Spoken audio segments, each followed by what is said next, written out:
ये बारिश तो रुकने का नाम ही नहीं ले रही है। अब घर कैसे जाऊं? ओह, आह, सामने बड़ी पन्नी पड़ी है। चलो मैं उसी को पहनकर घर चला जाता हूँ। गरीब अमित तूफानी बारिश में पानी में भीगता हुआ एक पेड़ के नीचे खड़ा कांप रहा था। तभी वो सामने उस बड़े से कचरे के ढेर के पास आता है और वहां से खराब बड़ी सी पन्नी उठाकर उसे अपने शरीर पर पहन लेता है। बारिश बड़े जोरों से हो रही है। चलो इस पन्नी से मैं बारिश के पानी से तो बच जाऊंगा। अमित उस पन्नी को पहनकर सड़क से पैदल जाने लगता है। तभी राह चलते लोग अमित को पन्नी पहने देखकर उस पर हंसने लगते हैं। अरे देखो देखो इस बावले को, छाता नहीं है तो क्या पहन लिया इसने।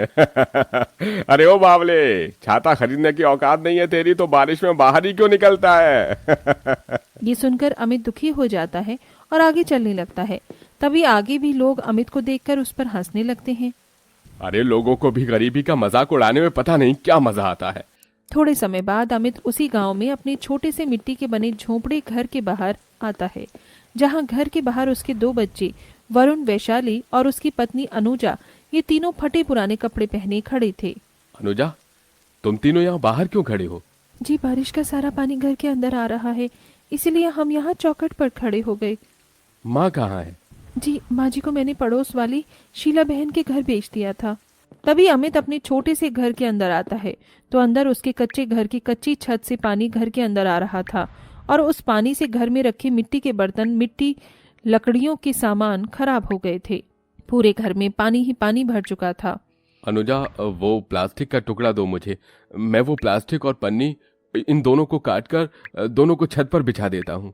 तभी अमित पन्नी और प्लास्टिक को लेकर जैसे तैसे बारिश में घर के ऊपर चढ़ता है और पन्नी और प्लास्टिक को घर की छत पर बिछाकर उन पर पत्थर रखकर घर में चला आता है, जिसके बाद छत से पानी आना बंद हो जाता है। अरे वाह, अब तो बिल्कुल भी पानी नहीं आ रहा घर में।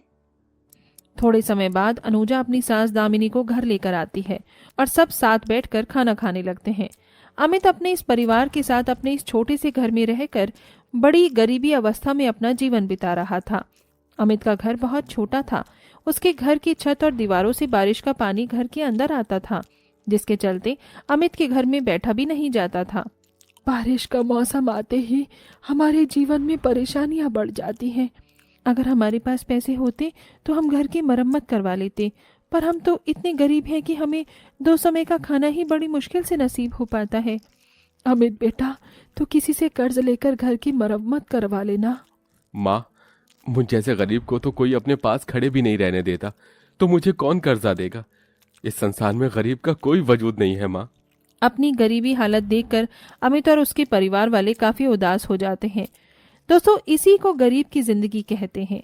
एक गरीब को अपने जीवन में बहुत से संघर्ष का सामना करना पड़ता है। थोड़े समय बाद सब खाना खाकर सो जाते हैं। अगले दिन सवेरे बारिश लगातार शुरू ही थी। अब कैसे जाऊं मैं काम पर? यह बारिश तो बंद होने का नाम ही नहीं ले रही है। मैंने कितनी बार कहा है आपसे कि आप थोड़े पैसे जमा करके एक छाता खरीद लीजिए। कैसे खरीदूं छाता अनुजा? मेरी कमाई तो 70 रुपए रोज है, वो भी घर खर्च में चली जाती है। चलो कोई नहीं, मैं बारिश में भीगते हुए ही काम पर चला जाता हूँ। अमित के घर पर छाता नहीं था। पिताजी रुक जाइए, हम अभी आए। तभी वैशाली और वरुण दोनों घर से बाहर चले जाते हैं। अरे वरुण, बाहर मत जाओ, बहुत बारिश हो रही है। ये बच्चे भी ना। इधर दोनों भाई बहन गांव में एक बड़े से घर के आंगन में आते हैं, जहां कई सारी बड़ी बड़ी पन्नियां पड़ी हुई थी। वरुण, जल्दी पन्नी पहन, फिर हम बाकी पन्नियां लेकर घर चलते हैं। दोनों एक एक पन्नी उठाकर अपने शरीर पर पहन लेते हैं और बाकी की पन्नियां अपने घर लेकर आते हैं। पिताजी, आप ये पन्नी पहन कर जाइए, इसमें आपको पानी नहीं लगेगा। अरे वाह, हमारे बच्चे तो बड़े कलाकार हैं। माँ, ये एक पन्नी आप भी लीजिए। आप बाजार सब्जी लाने जाते हो ना, तो आप ये पन्नी पहनकर ही बाजार चले जाना। अच्छा, हम दोनों बाहर खेलने जा रहे हैं। चलो मैं भी काम पर जा रहा हूँ। अमित घर से बाहर आता है तो बाहर उसके दोनों बच्चे पन्नियां पहने गांव के बच्चों के पास खड़े थे। गांव के बच्चों ने महंगे कीमती रेनकोट पहने हुए थे, उनके पास छाते भी थे और वो बच्चे वैशाली वरुण का मजाक उड़ा रहे थे। अरे देखो देखो दोस्तों, इन गरीबों के पास तो छाता भी नहीं है। अरे इन भिखारियों की औकात ही नहीं है छाता खरीदने की, तभी तो ये कचरे की पन्नी पहने घूम रहे हैं। भगवान जी, आखिर हम इतने गरीब क्यों हैं? सारे बच्चे अमित के सामने उसके बच्चों की गरीबी का अपमान कर रहे थे। ये सुनकर अमित की आंखों में आंसू आ जाते हैं। भगवान जी, आखिर हम इतने गरीब क्यों हैं? तभी अमित उसी गांव में एक कारखाने में आकर अनाज की बोरियां उठाने का काम करता है। अमित इस कारखाने में 70 रुपए रोज की कड़ी मजदूरी का काम करता है। बहरहाल इसी तरह दिन प्रतिदिन बीतने लगे। एक रात अमित कारखाने से पैदल घर की ओर आ रहा था। बारिश जोरों की चल रही थी। तभी वो गांव के मंदिर के पास आता है और रोज की तरह मंदिर में आकर पूजा करने लगता है। भगवान जी, आप तो जानते हो ना, मेरा परिवार कितनी कठिनाइयों से अपना जीवन बिता रहा है। हमारी गरीबी परेशानी दूर कर दीजिए भगवान जी। तभी अमित मंदिर के बाहर आता है तो उसे मंदिर की सीढ़ियों पर एक छाता पड़ा दिखाई देता है। उस समय वहां कोई नहीं था। अरे, ये छाता किसका है? शायद कोई इसे रखकर कहीं चला गया होगा।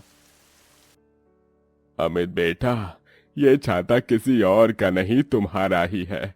इसे अपने साथ ले जाओ। आप कौन हैं और आपको मेरा नाम कैसे पता? बेटा, मैं कौन हूँ, कहाँ से आया हूँ, ये सब बाद में जानना। पहले इस छाते की सहायता से तुम अपने घर जाओ, वरना बारिश के पानी में भीगने से तुम बीमार पड़ जाओगे। पर ये छाता मेरा नहीं है, मैं कैसे इस छाते को ले सकता हूँ? अरे, ये छाता मेरा है, मैं तुम्हें ये छाता उपहार में दे रहा हूँ। अब तो ले जाओ इस छाते को। तभी बाबा के कहने पर अमित वो छाता हाथ में लेकर उसे खोलता है और वहां से अपने घर